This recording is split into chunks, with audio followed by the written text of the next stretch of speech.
लेकिन इधर प्रकृति की माँ मातंगी बेचारी घर में बैठी हुई है, बिटिया को पानी लाने के लिए भेजी थी। अब बिटिया पानी लेके अभी नहीं आई। अरे चाची खड़ी हो जा, तुम तो बैठे जाती बोलते आओ। ओ चाची, बिटिया तुम्हारी पानी लेने गई थी, आ गई? पानी लेने तो गई थी लेकिन अभी तक आई नहीं है। तो कहाँ रह गए? पता नहीं कहाँ है मेरी बेटी, प्यास के मारे मेरी दम निकल रही है। अच्छा, इसीलिए कह रहे हैं बेटिया को अपनी समझाया करो, थोड़ा आजादी ज्यादा दे देती हो घूमने की। घूमने की आजादी नहीं दिया था बेटी, हम मैंने पानी भरने के लिए भेजा था। अच्छा, ये जो सम्राट अंकल बैठे पीछे ये बड़ा हंस रहे हैं, ये तुम्हें देख कर हंस रहे हैं। कह रहे चाची घूंघट काहे मारे इतना लंबा? घूंघट का सभी माँ हमार जाठे देवर तो लगे रहे। अच्छा, तो जेठ है तो अच्छी बात है, देवर के सामने घूंघट थोड़े किया जाता है। ससुर जी नहीं बैठे हैं का? ना ससुर सत कहूँ नेता ससुर हुई हैं। अच्छा, तो नेता दादा तो पीछे बैठे हैं, सामने नहीं बैठे हैं। और मंत्री सर जी कौन है तुम्हारे? मंत्री सर जी तो देवर हैं। अच्छा, आज प्यारे बंधुओं, प्रकृति लड़की पानी भर के और अपने घर पहुंचती। जब घर पहुंची तो माता मातंगी पहले से इंतजार कर रही थी। जैसे बिटिया को देखा बोल पड़ी, अरे बेटी, हाँ पानी भर के ले आई हो? हाँ पानी ले आए हैं। अरे बेटी, हाँ लाओ पानी हमें पिलाओ बेटी, बहुत तेज से प्यास लगी है बेटी। माता मातंगी कहने लगी, बिटिया पहले हमें ये बताओ, तुम सुबह की गई हो और अब पानी लेके लौट रही हो, इतना समय कहाँ लगा दिया तुमने? प्रकृति लड़की कहने लगी, देखो अम्मा, हाँ बेटी, वैसे हमारा बना बनाया काम बिगड़ गया और तुम पूछ रही हो कहाँ इतना समय लगा दिया? क्या बेटी, तुम्हारा बना बनाया काम बिगड़ गया? अम्मा ना पूछो तो ज्यादा ही अच्छा है। अरे बेटी बताओ, तुम्हें पानी चाहिए? हाँ बेटी, हमें पानी चाहिए। पानी चाहिए तुमको? ले पी ले पानी। अरे बिटिया यूं का करे, हमरे सास की निशानी रात ने खा ली बेटी।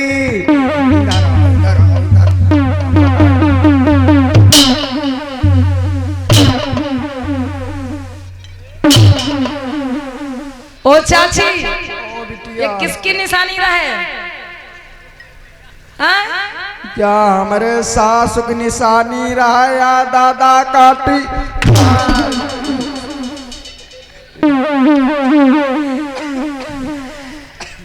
चाची, तब तो बड़े दुख की बात है।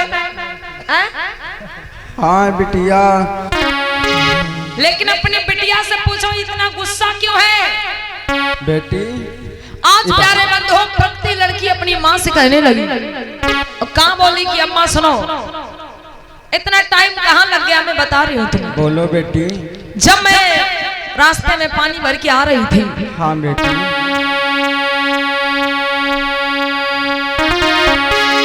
जब मैं पानी भर के आ रही थी तो रास्ते में हमें एक भंते जी मिल गए। तो बेटी भंते जी मिल गए? हाँ। भंते जी ने तुमसे क्या बोला बेटी? अरे भंते जी ने कुछ नहीं बोला, लेकिन वो बहुत ही सुंदर थे, बहुत ही सुंदर थे। और माँ, मैंने निश्चय कर लिया है कि मैं विवाह करूंगी तो उन्हीं के साथ। माता मातंगी कहने लगी, बेटी ये क्या कह रही हो, पागल हो गई हो क्या? अरे भंते जी, वो एक सन्यासी, एक बैरागी है, वो विवाह नहीं करेंगे। अब की बोली मैं विवाह करूंगी तो वहीं से करूंगी, अन्यथा मैं अपने प्राणों को त्याग दूंगी। बेचारी माता मातंगी डर गई, क्योंकि माताओं बहनों इकलौती बिटिया थी और कोई सहारा नहीं था माता मातंगी का। इसलिए माता मातंगी को अपनी बेटी की बात माननी पड़ी।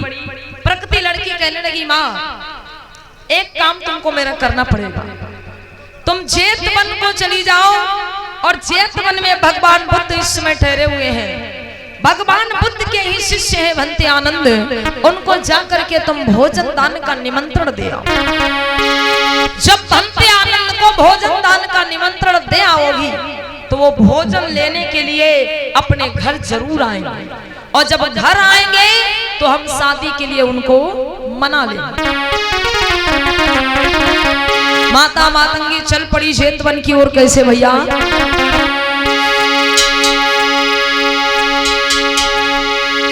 कि माता मातंगी चली दी ओ जेतवन की सी लगाई।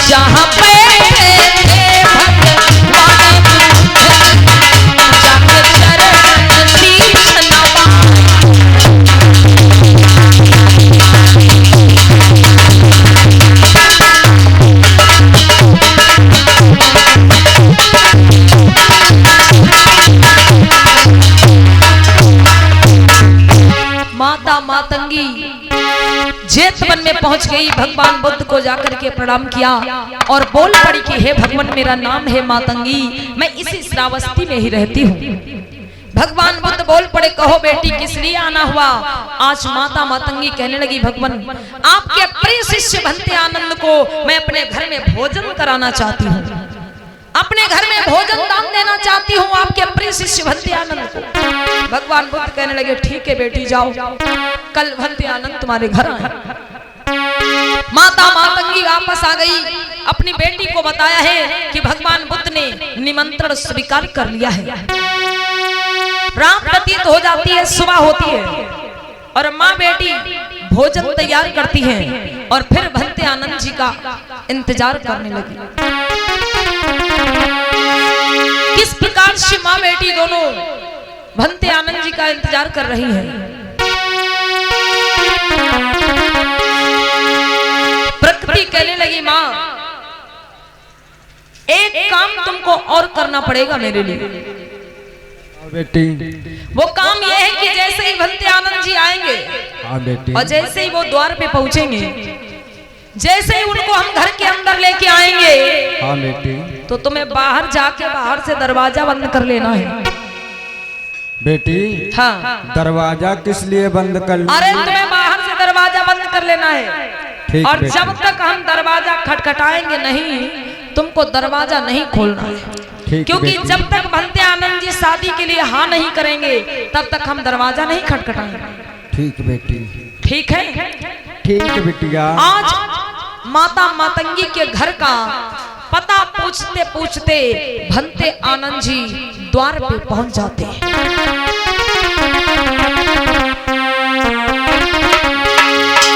भंते आनंद जी द्वार पे पहुंच गए।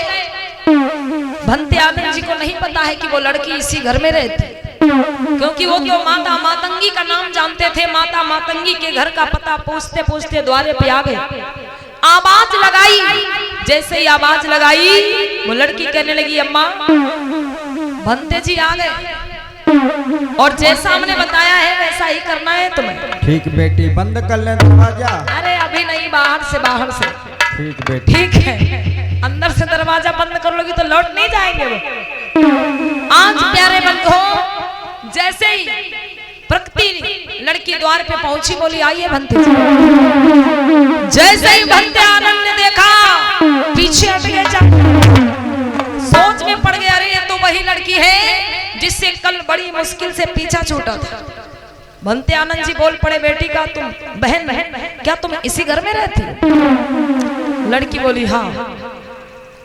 भंते आनंद जी ने कहा फिर भी अब भोजन दान तो लेना ही पड़ेगा। घर के अंदर प्रवेश किया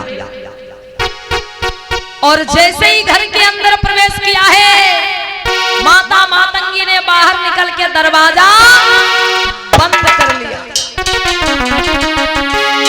और जैसे ही माता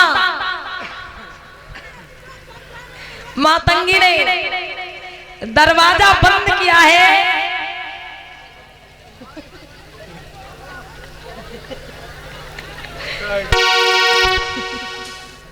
अरे अम्मा का खड़ी रान दे बिटिया, काहे परेशान कर रही, बढ़ जा पीछे दौड़ा, बड़ी खतरनाक अम्मा है समझ लेना, बढ़ जा पीछे।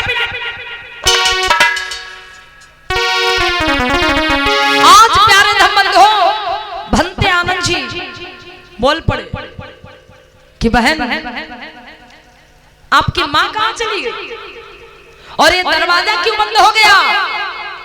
प्रकृति लड़की कहने लगी, आनंद जी कल तो आप भाग गए थे, लेकिन आज कहाँ जाएंगे, आप तो बाहर से दरवाजा बंद है और जब तक आप शादी के लिए हाँ नहीं करेंगे दरवाजा नहीं खुलेगा। उसी समय भंते आनंद जी बोल पड़े, बहन ये धोखा है, अपनी माँ को बुलाओ, दरवाजा खुलवाओ, मुझे बाहर जाना है। लेकिन लड़की क्या बोल पड़ी भैया कि प्रकृति बोले दिल खोले, सुनो आनंद बचन हमारे, तुम संग डारो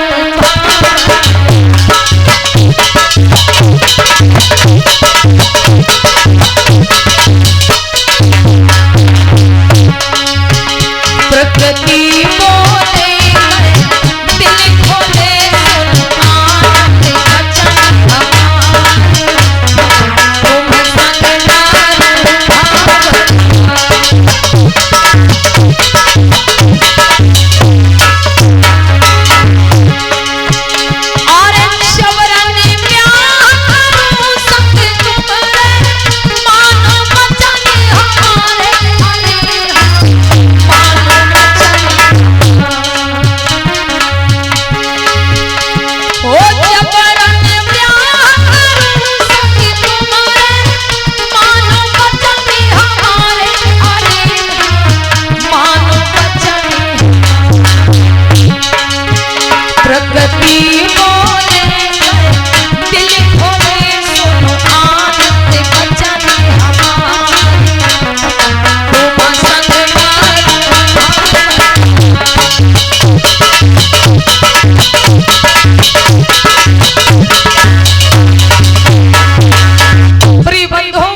दरवाजे के पास पहुंच गए। दरवाजा जोर जोर से खटखटाने लगे। अम्मा ने दरवाजा खोल दिया और जैसे अम्मा अंदर आई, भंते आनंद जी भाग निकले। प्रकृति लड़की कहने लगी, ये बताओ तुमने दरवाजा क्यों खोल दिया। हाँ, हमने कहा था कि दरवाजा जब हम खटखटाएंगे तब खोलना।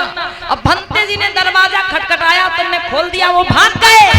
अरे बेटी, हाँ, हमें क्या पता है बेटी, भंते जी ने खटखटाया कि तुमने घटाया बेटी। तो ठीक है, हम जा रहे हैं। जाओ ना बिटिया, हम जा रहे हैं, अब अकेली रहो तुम घर में, हम जा रहे हैं आनंद जी के पीछे पीछे। अरे बिटिया रुक जाओ, हमें नहीं रुकना है, हम जा रहे हैं।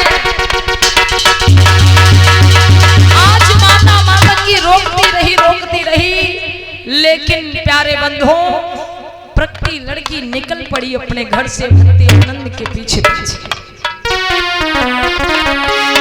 ध्यान दीजिएगा कि प्रकृति लड़की की माँ ने बहुत समझाया, लेकिन अपनी माँ की एक बात नहीं मानती है वो लड़की, और निकल पड़ी कहाँ, चेत बन की वो आगे आगे भंते आनंद जी जा रहे हैं और पीछे पीछे वो लड़की दौड़ती हुई जा रही है कि आनंद शाही रहे, वो आनंद भाग रहे, कि प्रकृति ढूंढ रही जंगल में।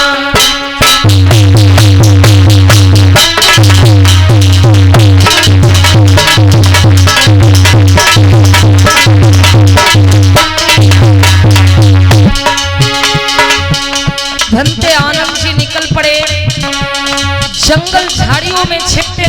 सामने जेत बन की सीध लगा देते हैं। पीछे से प्रकृति लड़की भी चल पड़ी है भैया। आनंद छाई रहे प्रकृति ढूंढी रही।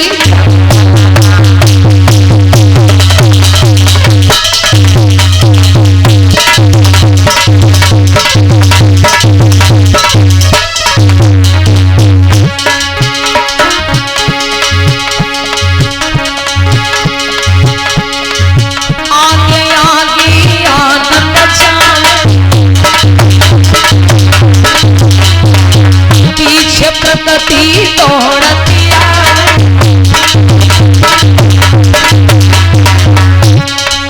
आगे आगे आनंद पीछे प्रकृति तोड़तिया कि मन घबराए वो मन घबराए रहे प्रकृति तोड़े रहे।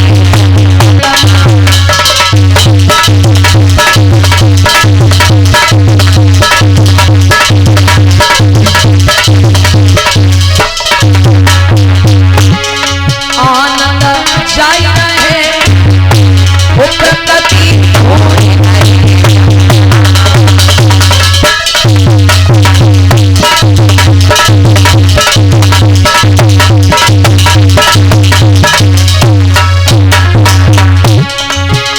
भंते आनंद जी दौड़ते भागते कहाँ पहुंच गए भैया? जेत बन बैठे हैं मुनि छीवर धार।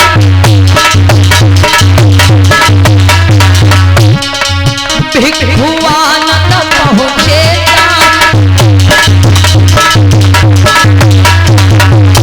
कि सब बतलाई रहे प्रकृति ढूंढी रही।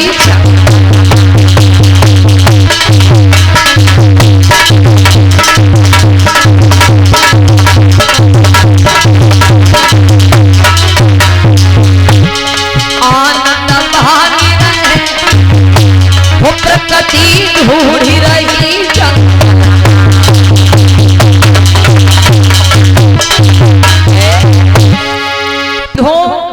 करुणा के सागर भगवान बुद्ध जेत वन में बैठे हुए हैं। आज बोल भंते आनंद जी सबसे पहले पहुंच गए और बोल पड़े, भगवान मेरी मदद करो, दया करो मुझ पर। अरे मेरे पीछे एक लड़की पड़ी हुई है जो मुझसे विवाह करने की जिद कर रही है। भगवान आप ही मुझको बचा सकते हो। तथागत कहने लगे, ठीक है आनंद तुम आगे जाओ, आने दो उस बेटी को, मैं समझाऊंगा उसे। आज महाकारुणिक भगवान बुद्ध बैठे हुए हैं और प्रकृति चल करके जेत वन में पहुंच गई जहां पर करुणा के सागर भगवान बुद्ध बैठे हुए थे। प्रेम से बोलिए भगवान बुद्ध की। पहुंच गई प्रकृति लड़की भगवान बुद्ध के पास और हाथ जोड़ करके चरणों में बैठ गई। भगवान बुद्ध कहने लगे, अरे बेटी कौन हो तुम, कहां से आई हो? लड़की कहने लगी, है भगवान मेरा नाम है प्रकृति और मैं इसी श्रावस्ती में रहती हूँ। भगवान बुद्ध बोल पड़े, कहो बेटी काम क्या है? लड़की कहने लगी, है भगवान आपके प्रिय शिष्य भंते आनंद से मैं विवाह करना चाहती हूँ। तथागत बोल पड़े, बेटी क्या कह रही हो? अरे तुम्हें पता होना चाहिए कि भंते आनंद एक बैरागी, एक सन्यासी, वो चीवर धारण कर चुके हैं। अगर उन्हें शादी विवाह करना ही होता तो वो चीवर नहीं धारण करते। इसलिए बेटी वापस लौट जाओ और कोई अच्छा सा लड़का देख के जीवन साथी चुन के अपना जीवन यापन करो। प्रकृति बोल पड़ी, नहीं भगवान मैं विवाह करूंगी तो आनंद के साथ में, अन्यथा मैं अपने प्राणों को त्याग दूंगी। तथागत कहने लगे, इस बेटी को समझाना आवश्यक है।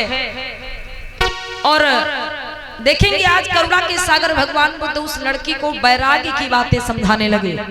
जब वो लड़की नहीं मानी तो वैराग्य की बातें कैसे समझाने लगे भगवान बुद्ध। बोल पड़े कि बेटी एक बात बताओ, तुम्हें भंते आनंद में ऐसा क्या नजर आता है जो तुम भंते आनंद से ही शादी करना चाहती हो। लड़की ने कहा, हे भगवान, भंते आनंद की जो चमकती हुई आंखें हैं मुझे बहुत अच्छी लगती हैं। तथागत कहने लगे, बेटी ये आंखें जो आप तुम्हें बहुत अच्छी लग रही हैं, ये सुंदर आंखें, इनकी सुंदरता हमेशा नहीं रहेगी। एक दिन भंते आनंद बूढ़े हो जाएंगे, ये आंखें अंदर को धस जाएंगी, इन आंखों से कम दिखाई देने लगेगा और इन आंखों से कीचड़ और पानी बहने लगेगा। तब कोई इन आंखों को देखना पसंद नहीं करेगा।